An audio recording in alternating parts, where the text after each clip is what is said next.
Alright everyone, another image to edit. So we've got some pretty awesome images here, and we have an image sent in by this guy here. So remember, you can go give him a follow down in the description. All of his links are down there.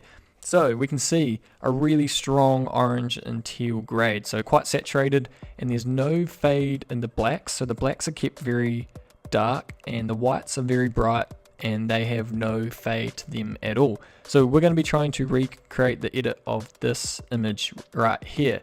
So if you guys like his style, you can come up here, and he has his presets available right here. And as you can see, he's got a bunch of presets available for you guys, 24 cinematic Lightroom presets, so come check these out if you liked his feed. So yeah, let's get into Lightroom and see what we can do. So here's his edited image from his Instagram, and the main things going on in this image is bright whites, dark blacks, and quite a bit of saturation, and an orange and teal color grade obviously. So that's going to be the main focus points, and I'm going to start by warming up the image and bringing up the exposure a bit in contrast, as it has dark blacks and bright whites. Highlight's going to come down a bit.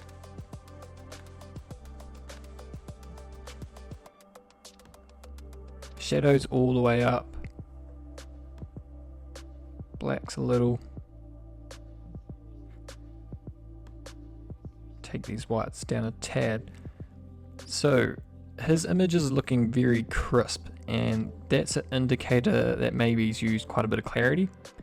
So it's quite soft, and then if you go too far it looks very digital, but it's got quite a bit of clarity from what I can see. Go with a bit of vibrance. Just drop the saturation a little, but we'll add it back in the HSL sliders. Right, so usually I would do an RGB curve, but he doesn't have any fade in the blacks, and he doesn't have any fade in the whites, and he's got a lot of contrast, so I'm thinking just leaving it there and working on color contrast, because color contrast, by working with the red, green and blue, it doesn't give you a fade, as it just shifts the colors. So we're going to do S curves in the red, blue and green channel.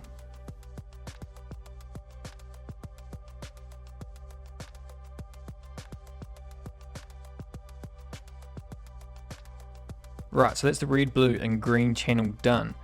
And what it does is just add a bit of color contrast. So here's the before and after. So a bit of contrast but no fade like this one does, as that's what this curve does. So do a simple S curve in red, green and blue, and then give a favor to the sort of color you want. So I wanted a warm look, so I left it a little bit of a yellow warm cast. There's the before and after.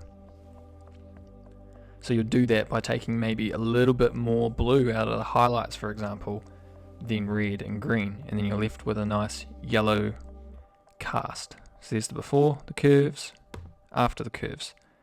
And as you can see, a little more contrast in there. And it's different from bringing up the contrast up here. So we're now moving on, and we're going to try to refine these colors in HSL. So just going to roughly bring up these saturations so it might be a little easier to work with for when I'm trying to figure out the hues. So these reds, I'm going to try shifting towards orange, and as you can see, our oranges need to go towards reds.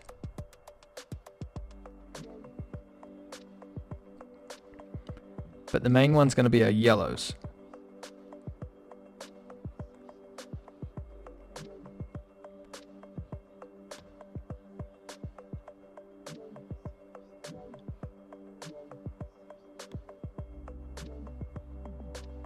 Green doesn't do a lot, just leave it there. Now looking at the blues, So we've got a darker blue, we want more of a teal. So I'm thinking shifting the blue that direction. And I might bring the aqua towards, as we want a little bit of green in there. As you can see the difference there. I'm going to put quite a bit in there. And that gives a slight green cast to that nice teal blue. And refine saturation now. So I'm going to take, there's not a lot of reds in this, but way off in the background. You can see some reds in there.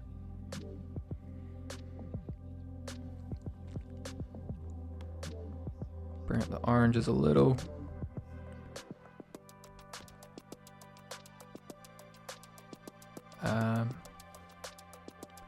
Looking pretty good. Looking at these blues now. Bring aqua down.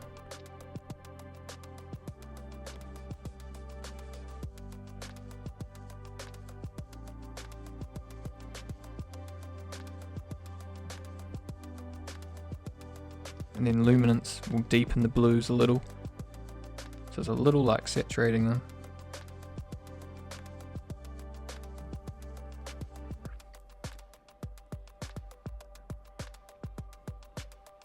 Purple, so there's purple off in the mountains.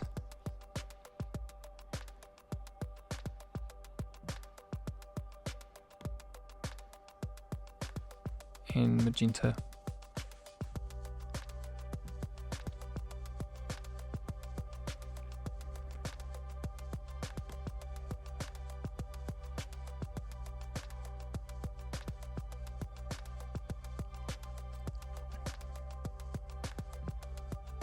And onto luminance. We're looking pretty good. If I bring up the yellows a little.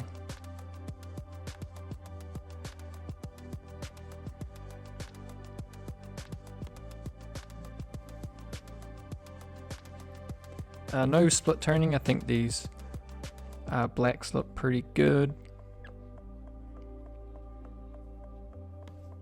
Pull up the sharpening a little.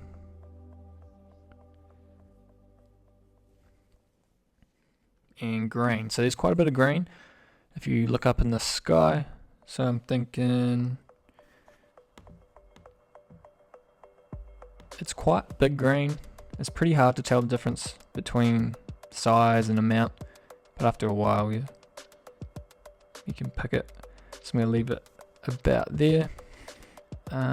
Double check a few things.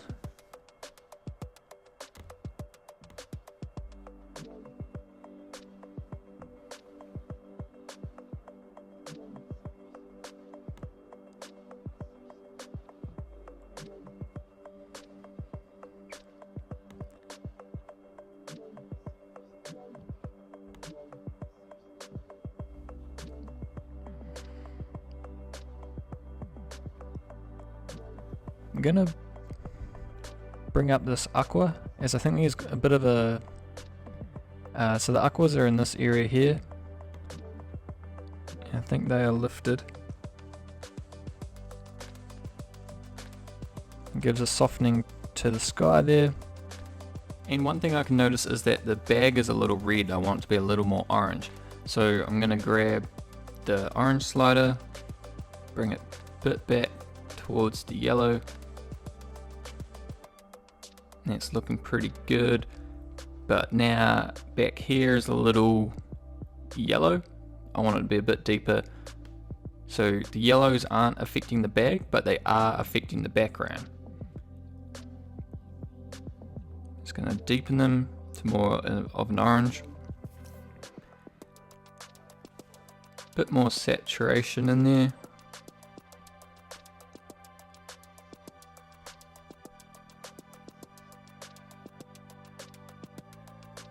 And just one other thing is, I think our whites could be a little brighter. So if you look at things like her shoulder here, or up in this corner, or over here, I think we can bring the whites up.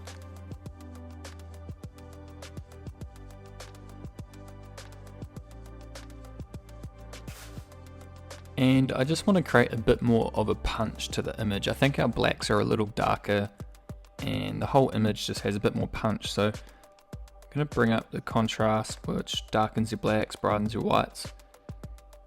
A bit more clarity, make it a bit crisper.